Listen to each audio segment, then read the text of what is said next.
curiosity, novelty, change, anything that just gets those neurons firing, the synapses just working at 1,000,000 miles per hour. Nothing really provides more of a satisfaction through knowledge, through new experiences and activities. Nothing does this and comforts anyone more than it does for the moon in Gemini. As the moon in Gemini, on the most subconscious level, on the most instinctual, patterned level, is governed towards those dopamine hits. And dopamine through learning, dopamine through newness and novelty. Gemini is pretty much the sign of duality. And with duality, there is always going to be an element of this and that, and yes and no. But what about you? There's always going to be some sort of something that needs to be settled almost, or is wanting to be, like, there's always something feels like it's missing, because there's always another part, there's always another aspect to be looked at, or another part of an argument, or something that needs to be considered. And this is why communication and learning and understanding is going to be so pivotal to the moon in Gemini, because from the get-go, and this comes again through, I always discuss the importance of ancestry and our subconscious wiring through our past, not to mention the importance of early home life. There's that part there that just always is seeking. And this seeking for new information is the basis for all learning and cognitive mental evolution. And I think it's the Gemini energy that is really developed. There's that need to balance things, and not in a Libra sense of balancing as in fairness, but looking at the left and the right, looking at the up and the down, looking at what's in front of us and what's behind. Feeling happy and feeling sad. And although the moon in Gemini tends to be very focused on the things that make them happy, more than most other signs, there's definitely, and I would say, if you're being honest with yourself, or whoever has the moon in Gemini that you know, if they're being honest with themselves, there's definitely the opposite is felt, especially if there's not enough room for freedom of thought, freedom to figure things out, or for curiosity. So sadness and the down times is something the moon and Gemini individual knows as well. And I think it's in part due to just being on the go all the time, and the body and the wiring having to play catch up. So that can be sensed as maybe not depression as such, but downtime. Even though you want to keep going, there's going to be that want sometimes to just really just slow things down.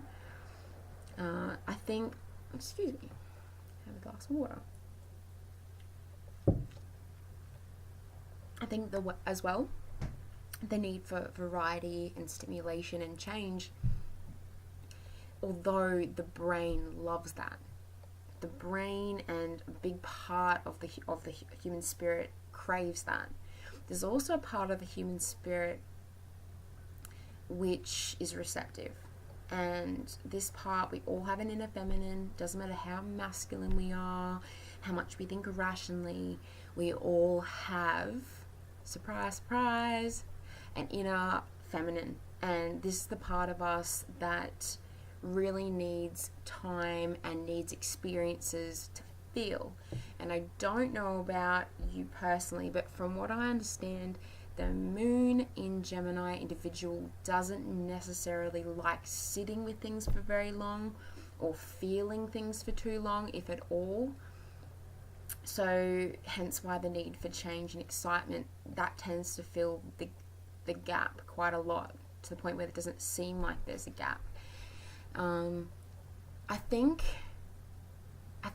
if you have enough room to think, to move, to communicate, to explore, enough people to have good discussions, healthy discussions with, if there's any sort of you need air, and air through these sources, but air is in actually fresh air. Going outside, having some fresh air, that can also be very nurturing as well. Having some sort of, not a challenge in like a I have to be the best kind of challenge, but a challenge is in something to occupy the mind. So whether it's through puzzles or, dare I say, crosswords, or there's always going to be this need to occupy the mind. And because of that, I think it's very important for Moon and Gemini people to make sure you're being mindful of what you're consuming your time and mental capacity with, because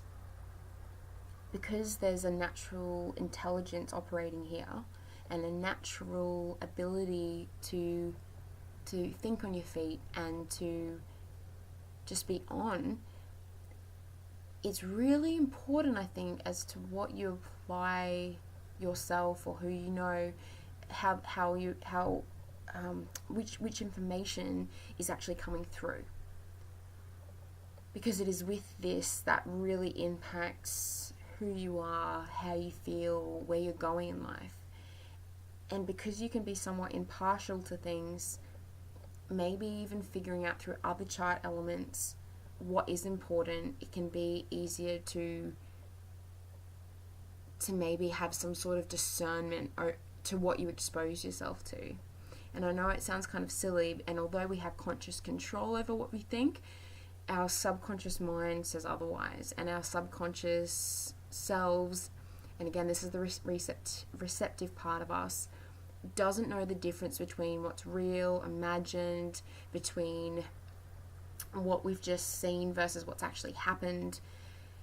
So yeah, I'd say for a Moon and Gemini person, having some discernment through maybe some sort of self-analysis, some sort of, whether it's a number of questionnaires or personality quizzes, even if it's for fun, might give you a little bit of guidance as towards what you actually are passionate about, or what you can really be applying yourself, your energy towards for longer term benefits, and what actually feels like sits with you, what you truly value, rather than just filling the void with information for the sake of information.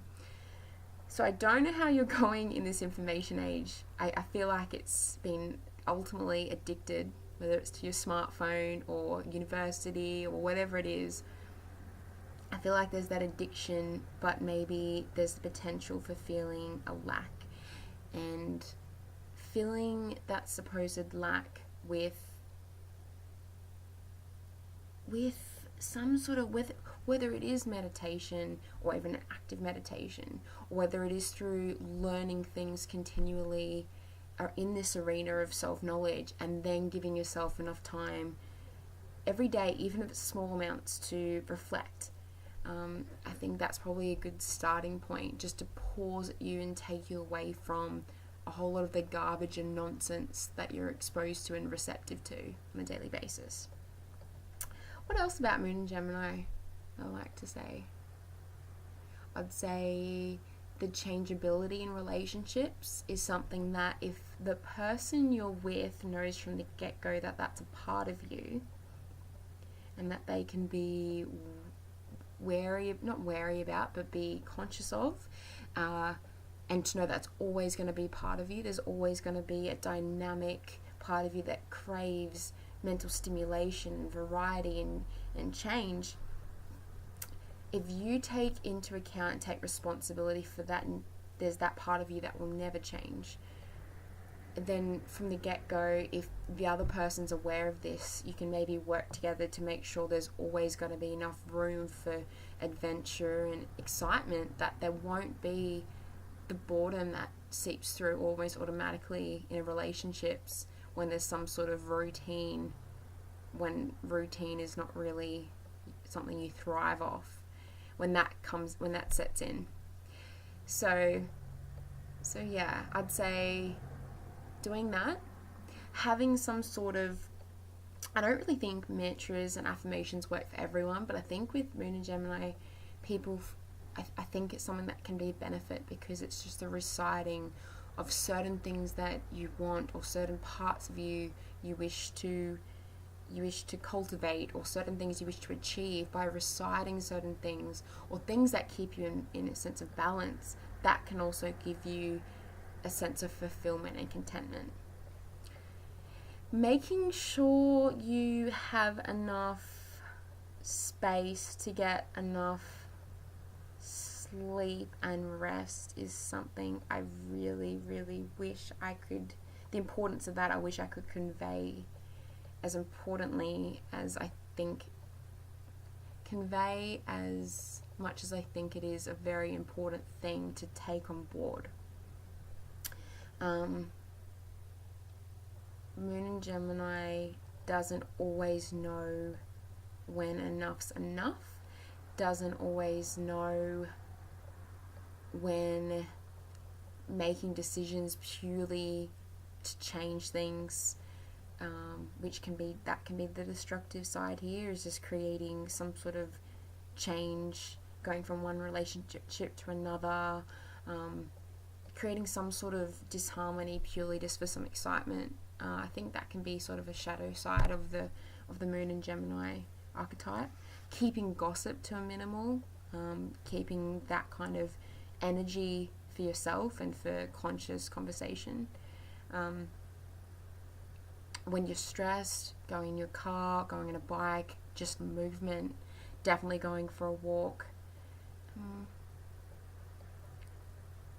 Yeah, just whatever you do, keep in mind that you will always have that curiosity, and that is a part of the human spirit that is the most strongest probably with you. And to never let that childlike part of yourself go, and not let anyone dampen that. And that's why when you get around with the right people and your tribe, your partner, whatever the case may be, that they will understand that you won't be disruptive, provided you get enough space to satisfy your longings for newness and knowledge. Now I just feel like I'm rambling and talking for the sake of it, so I'll stop. Yeah, any questions, feel free to ask any, and yeah, I feel like I'll add more in the future. I feel like I've got more to say about Moon and Gemini. But yeah, don't feel like you need to know your purpose in a set way, because I don't feel like that's the case with you. Anyway, goodbye for now.